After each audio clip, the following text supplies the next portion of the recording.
கையில் சிவப்பு கருப்பு கயிறு, பாக்கெட்டில் ஸ்டாலின் படம். தென் மாவட்டங்களில் அடித்து தூக்கும் ஓபிஎஸ். அரசியலில் நிரந்தர எதிரியும் இல்லை, நிரந்தர நண்பனும் இல்லை என்பதற்கு பன்னீர்செல்வம் ஒரு நடமாடும் சாட்சியமாகி நிற்கிறார்.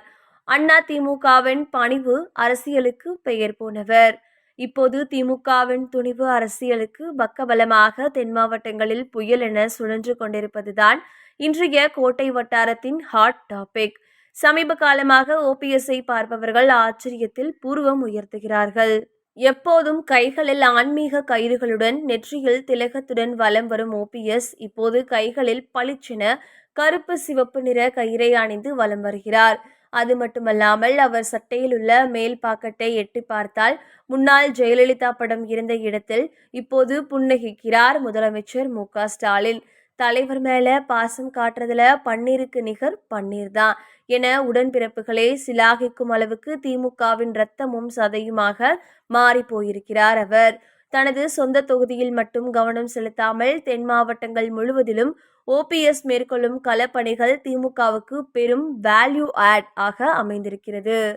தென் மாவட்டங்களில் ஒரு குறிப்பிட்ட சமூகத்தின் வாக்குகள் சிதறாமல் திமுகவுக்கு வந்து சேர ஓபிஎஸ்ஸின் பிரச்சாரம் ஒரு பெரிய பாலமாக இருக்கிறது. அதிமுகவின் உட்கட்சி விவகாரங்களை விட திமுக அரசின் சாதனைகளை அவர் பட்டியலிடும் விதம் நடுநிலை வாக்கர்களை கவர்கிறது. திமுக சீனியர் அமைச்சர்களுடன் ஈகோ பார்க்காமல் ஒருங்கிணைந்து செயல்படுவது அறிவாலய தலைமையையும் குஷிப்படுத்தியுள்ளது. போடி நாயக்கனூர் தொகுதியை பொறுத்தவரை ஓபிஎஸ்ஸின் வரவு இந்த தேர்தலை ஒரு மகா யுத்தமாக மாற்றியிருக்கிறது. அதிமுகவின் பணிவு முகமாக வெற்றி கனியை பறித்தவர் இந்த முறை உதயசூரியன் சின்னத்தில் களம் இறங்குவது தொகுதி மக்களிடையே பெரும் விவாதத்தை ஏற்படுத்தியுள்ளது. அதிமுகவின் கோட்டையாக கருதப்படும் போடியில் தன் சொந்த வாக்கையும் செல்வாக்கையும் இணைத்து ஹேட்ரிக் அடிக்கும் முனைப்பில் அவர் இருக்கிறார்.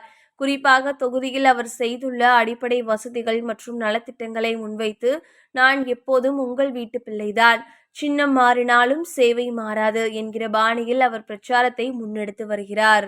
மறுபுறம் போடியில் களம் அனல் பறக்கிறது.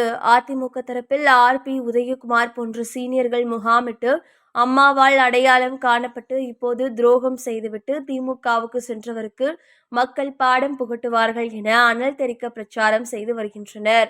அதிமுகவின் வேட்பாளர் வி.டி. நாராயணசாமி ஓபிஎஸ்ஐ 50,000 வாக்குகள் வித்தியாசத்தில் வீழ்த்துவோம் என சபதமேற்றுள்ளார். பாக்கெட்டில் ஸ்டாலின் படம், கையில் கருப்பு சிவப்பு கயிறு என முழுமையாக திமுக நிறத்தில் மாறியிருக்கும் ஓபிஎஸ்ஐ பழைய அதிமுக விசுவாசிகள் ஏற்பார்களா அல்லது திமுகவின் புதிய ரத்தம் அவருக்கு பாய்ச்சப்படுமா என்பதுதான் மே 4 வெளியாகும் தேர்வு முடிவுகளின் $1 மில்லியன் கேள்வி. தேர்தல் களத்தில் எடப்பாடி பழனிசாமிக்கு செக் வைக்கவும் தென்மண்டல வாக்குகளை ஒட்டுமொத்தமாக அறுவடை செய்யவும் ஓபிஎஸ்ஐ ஒரு முக்கியமான துருப்புச்சீட்டாகவே திமுக கருதுகிறது.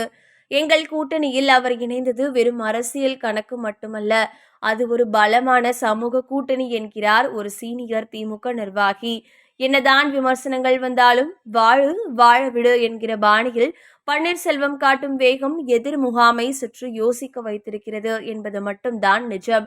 மே மாதம் தேர்தல் முடிவுகள் வரும்போது இந்த கருப்பு சிவப்பு கயிறு அவருக்கு எந்த அளவுக்கு கை கொடுத்திருக்கிறது என்பது தெரிந்துவிடும்.